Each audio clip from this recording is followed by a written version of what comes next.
night went by very fast, and the weather is behaving like someone I know, sunny, moody, cloudy.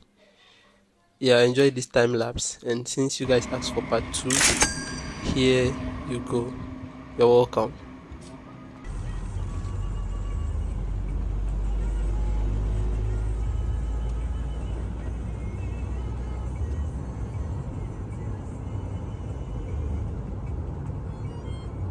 And yeah, we are here now at Assin Manso. This is the Slave River site.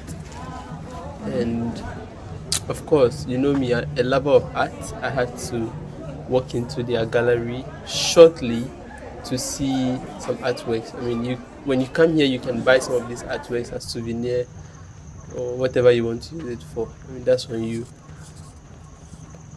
And then, so I decided to take a walk to the riverside for the first time to see how the place is.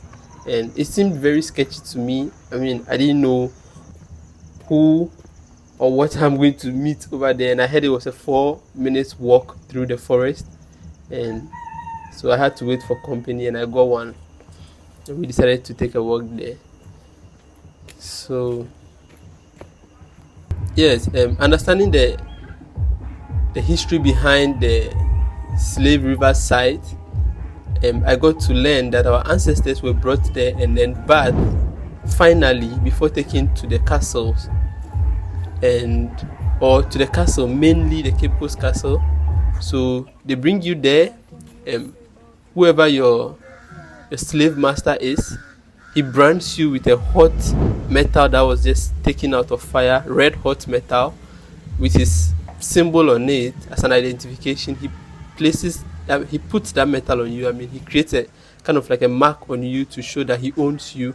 And when he brings you there, the new person who is buying you, or whoever is buying you, is going to have to use the same method to cancel out your slave master's branding and then create a new one with his own, mark, or with his own metal.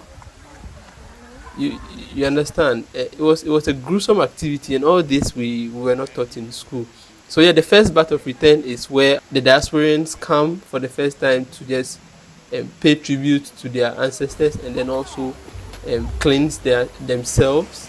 So you come and then you wash yourself in this river as a form of first bath, because you are returning for the first time to Ghana. So yeah, you are taking your first bath. And we have the last bath of return, which is at the other side where our ancestors took their last bath. So this place was created for the return of the diasporans, so they also took their bath. And yeah, I have seen the place, and I got to understand that there is gold, alluvial gold, on the riverbed. There is gold there, but then it is not mined because of its spiritual reason, or because of the spiritual reason behind it. Yeah, this is a storeroom with some portraits of some chiefs in the past, and I had to walk back quickly to the Deba.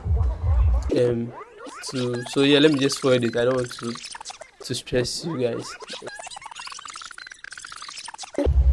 These 7 walls here, these 7 slabs, is the memorial wall of return, and it has names of every diasporian who has returned. So you come, you visit this place, and then there is a space created for you to put your name,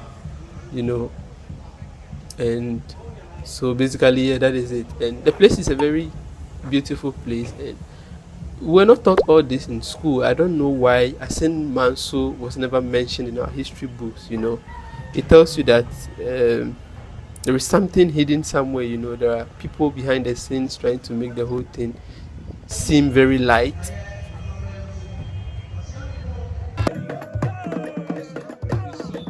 So yeah, we got an opening, a welcoming remark from this beautiful lady, and yeah, you have to listen. Just listen to her. Emancipation celebration in Assin Manso, the community where the last breath of our forefathers took place before they were finally taken overseas.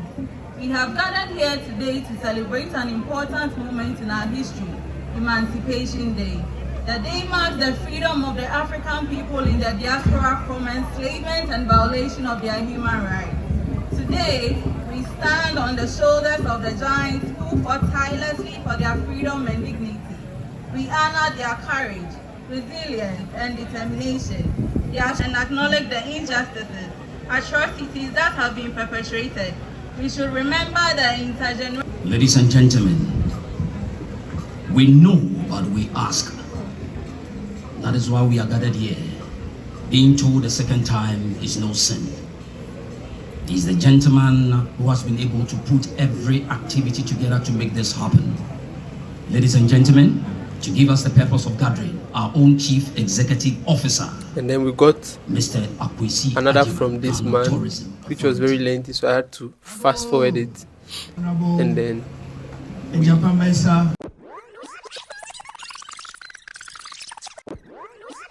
2 hours later. So on that note, I welcome all of you to today's event. The sky is bright. There are a few showers pouring on us. There are blessings from the Almighty. Enjoy the day, and may God bless us all. Thank you. so yeah, there was a very beautiful performance from the choir. I love the songs they performed so much. It got stuck in my head like.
And there was another beautiful performance of a spoken word piece by one gentleman. I mean, a lot of lesson to unpack there. So yeah, you just listen to him. Just listen to him.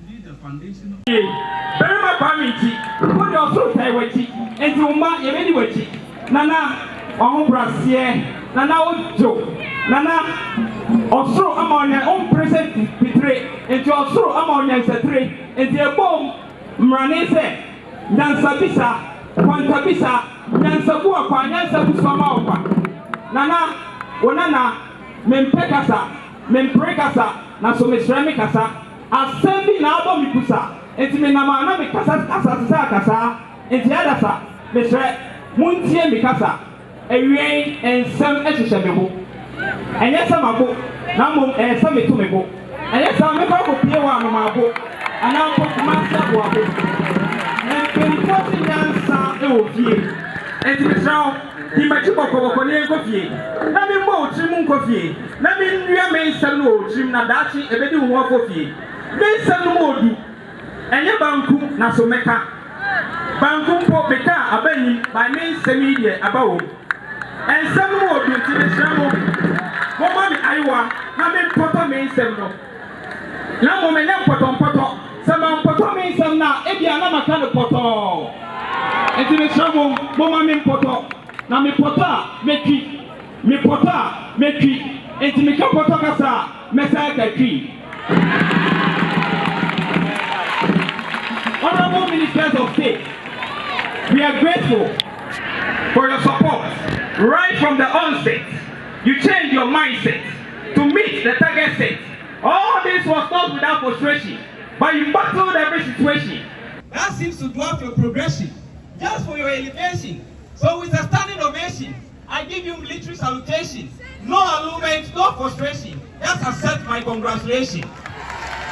Emancipation needs our participation beyond any congregation. So tell the north to tell the south. Tell the east to tell the west. That emancipation needs our attention beyond passion, else it will put us into tension in every section. When I wind the clock back, times when sunshine became black, times of sorrows and pains. You draw my foot, near Kayanum, Titiwabika, Titiwabitre. Even as the day dissolves into the night and the night dissolves into the day.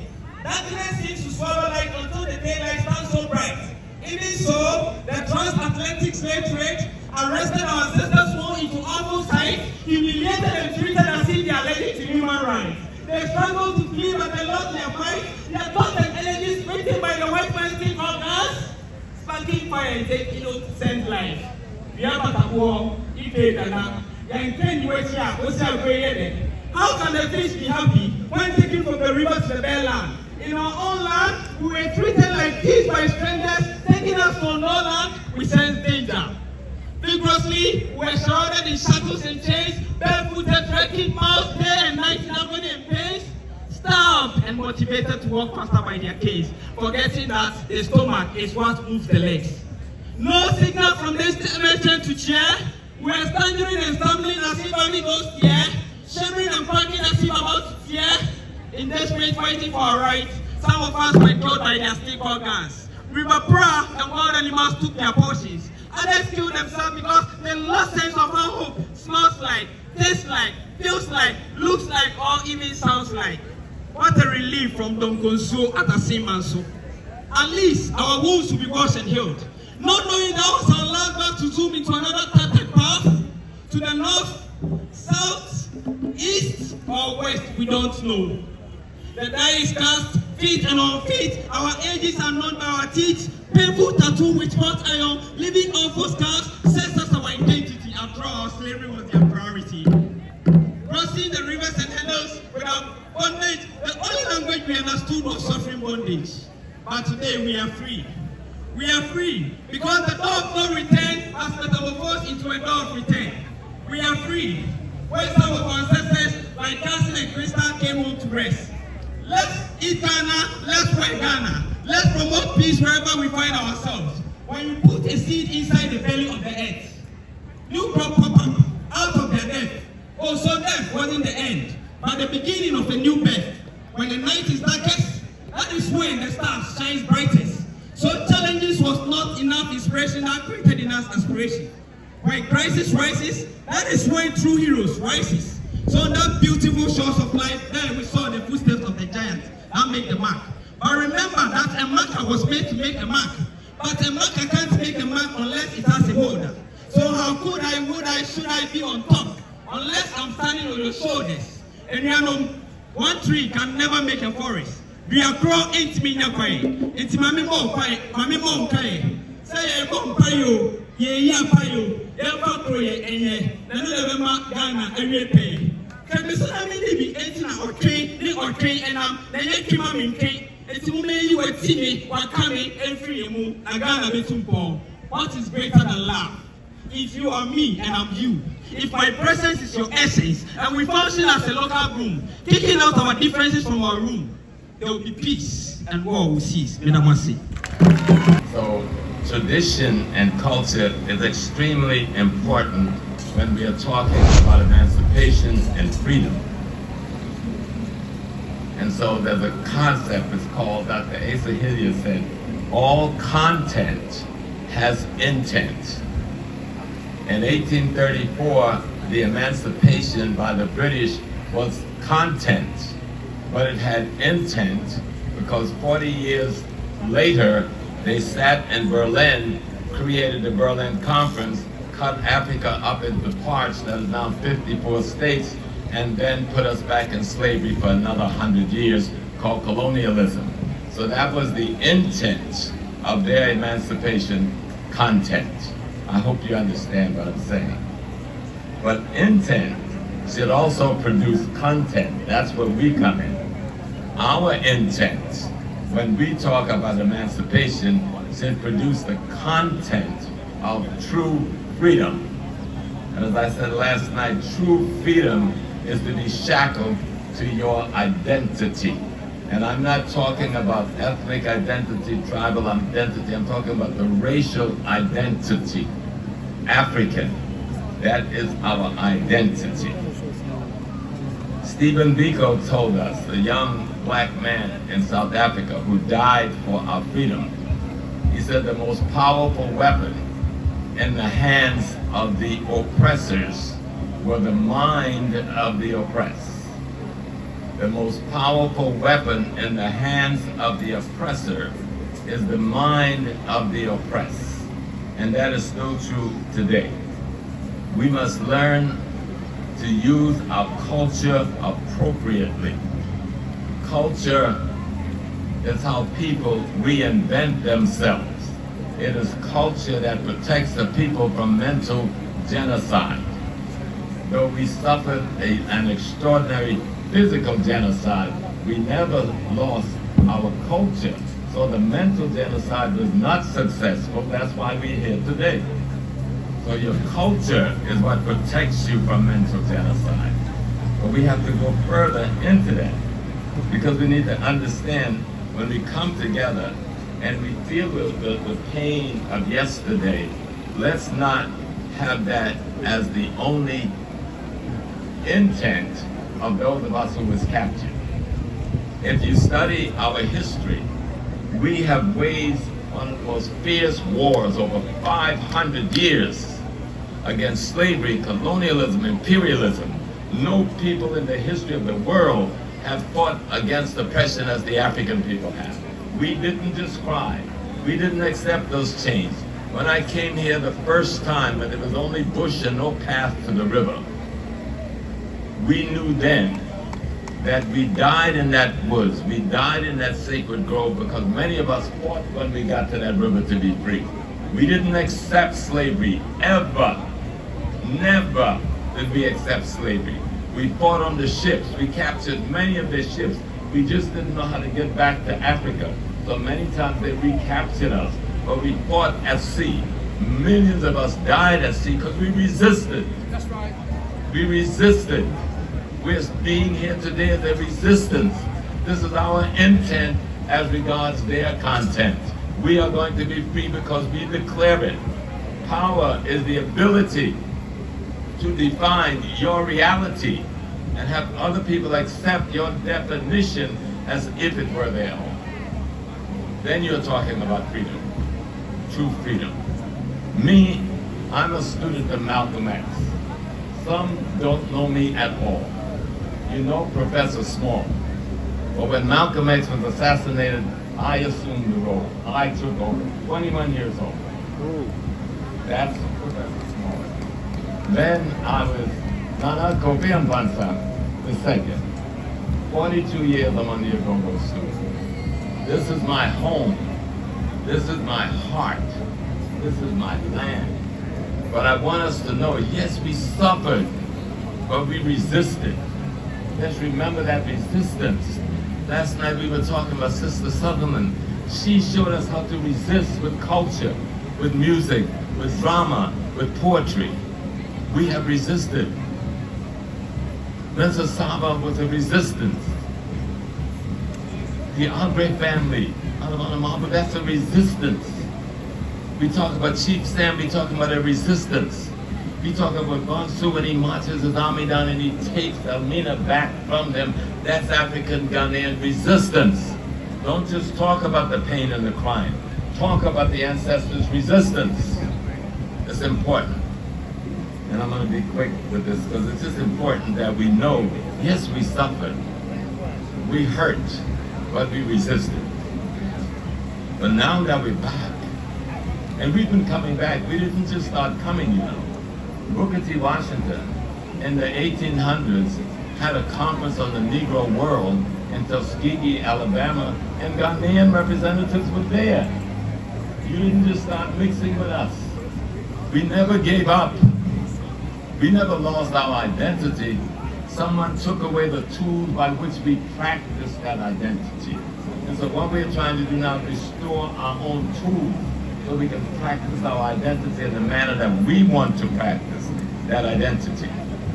And I'm going to end with this plea that we understand that coming back should be based on 4 things: economics, politics, and culture, along with our assumption, return to our African sacred science. Africa never had a religion. My grandmother was an indigenous Okompo in South Carolina. We call them root women there. I'm born in that house, raised in that house. We had a way of life that involved the divine itself. If God is omnipotent, omnipresent, supreme, then nothing else can exist but God. So what are we? We are expressions of aspects of the divine existence. I think it's the Ewe here in Ghana who say, Sobelisa, when they refer to the divine. They say Sobelisa, they say the totality of creation is divinity. And we are about an aspect of that, each one of us. So when we come back together on this celebration, yes, we suffered, but we fought. We are still fighting. Just being here is an act of resistance against tyranny. Slavery was not a work program. We did not sign a contract and agree to that. That was genocide. But we defeated the genocide. Look at us, we're here. We're victorious. We defeated them. They have not won. They've never won. They simply slowed us down a bit. But we're back to develop our land, develop ourselves, develop our culture, so that true freedom will see us shackle again to our identity. Thank you very much. Thank you very much. That was Professor James Small, representing.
Living kind, after year, if we swap, and I need to be and I need to be if you go for here, cheer, you won't be a maybe. It was say, you won't be the same. And I need to see what. They will say, I did share baby also. I will did you there. And from an farm to be able. If you are no, I have a cotia or Tofoma. The fellow Honorable Ejapa Mesa, Sabri Onu Elevese, and Pemedium traditional area, and ultimately the solemn wreathing ceremony here in Assin Manso. I must at the outset extend warm greetings from His Excellency, the Vice President of the Republic, Alhaji Dr. Muhammadu Bawumia, who would have wished to be here but could not owing to some other pressing and equally important national engagement. Wishes us all a successful Emancipation Day celebration. Nana Mahin, Nana Nom, ladies and gentlemen,